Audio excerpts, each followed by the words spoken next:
I can do to make you more comfortable and to help you through this process. And then it just goes where it goes. Yeah, so.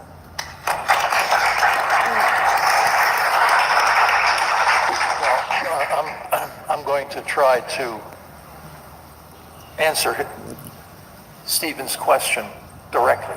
Well, I think you probably will do better than me. Okay, so how do you know you have cancer in the first place? Bleeding, pain, swelling, some lump, a sore that doesn't heal. There's a lot of manifestations. Everybody may have a different manifestation in some organ, stomach, liver, different colon, breast, whatever. So you get you have someone tell you, looks like something's going on here. Okay, what does it look like? Well, there's some image. Something's amiss. Oh, look at the scan. One thing I will never do is have them take a biopsy, because there's enough evidence in the literature to show that you run a high risk. It's like putting a stick in a beehive, the bees come out.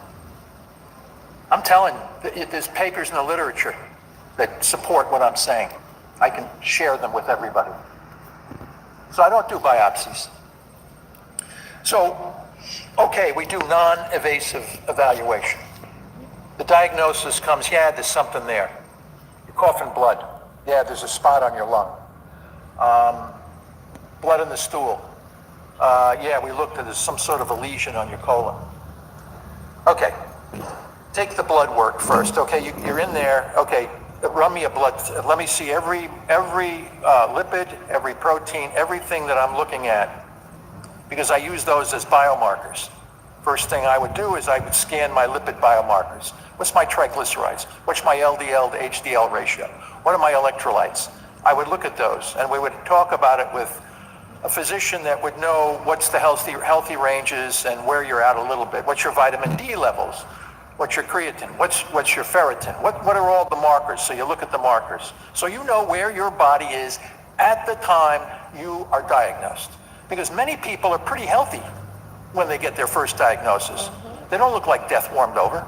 Not everybody, but a lot of people say, gee, I didn't know I had cancer. It's only after the treatment you look like you're dead.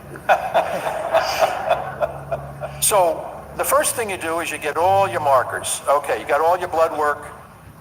You make the decision. You use, there's no question about stress. As a matter of fact, the diagnosis raises blood sugar. Stress raises blood sugar, feeds the tumor. Absolutely, you don't have lymph nodes removed because you need those. You need the parts of your body that are healthy. You don't want to be ripping out things that you're going to need to facilitate the resolution. Radical change in diet, there's absolutely no question about it. Whatever you're eating, got to change.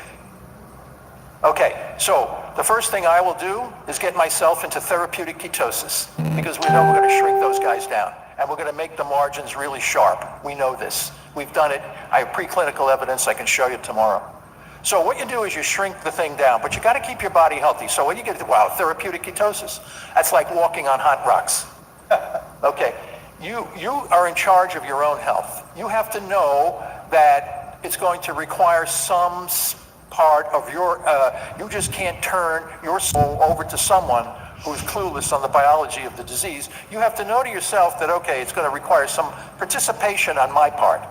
What does that mean? I've done water-only fasting. It's a bitch.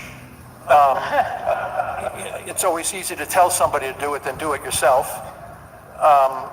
It's not easy, but I've learned from my friends that if we use the diet that will bring us into therapeutic ketosis, which means you have very low blood sugars and your ketone elevations, the tumors go into a kind of a dormant state and they start shrinking up. How long you can keep them in that state depends on how long you can maintain therapeutic ketosis. And there are diet ways, there are a lot of different ways that you can maintain that. If you go to the Hippocrates Health Institute, if I were to go, I might, it depends on what I would have. I would have my own glucose ketone meter, and I would know every day where I stand with respect to my therapeutic ketosis. Amazon, $38, get the strips. That's a very powerful tool to tell me that I am in therapeutic ketosis. When I'm in therapeutic ketosis, I know for a fact those tumor cells are not going to be growing. They're going to be dormant. Now, they're not all going to die because I told you the glutamine issue. And one of the things that Brzezinski uses is neoplastons, which actually are targeting glutamine. There's a lot of ways you can go after that. I would have to look at my list of drugs that I know that would be able to work together under the condition of therapeutic ketosis, and this is what I would do. And I would battle the disease day in and day out. I might consider not going to work for a while. You know, the stress is not good. People say, well, I'm under chemotherapy and I'm working every day. Listen, you put yourself at risk. That's all. You put yourself at risk. So you want to get your body back into a homeostatic state again. And I agree, these cancers just don't turn around in 3 days. I mean, you've had these things for a long time.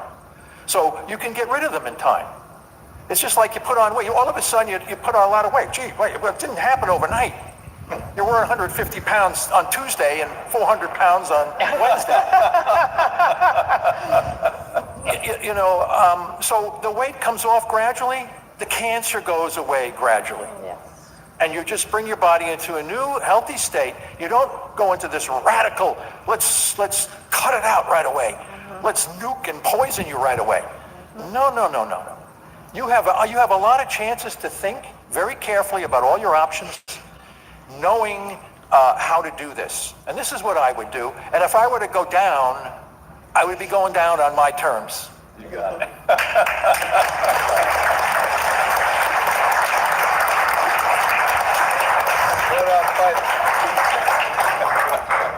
Eric, you want me to go first?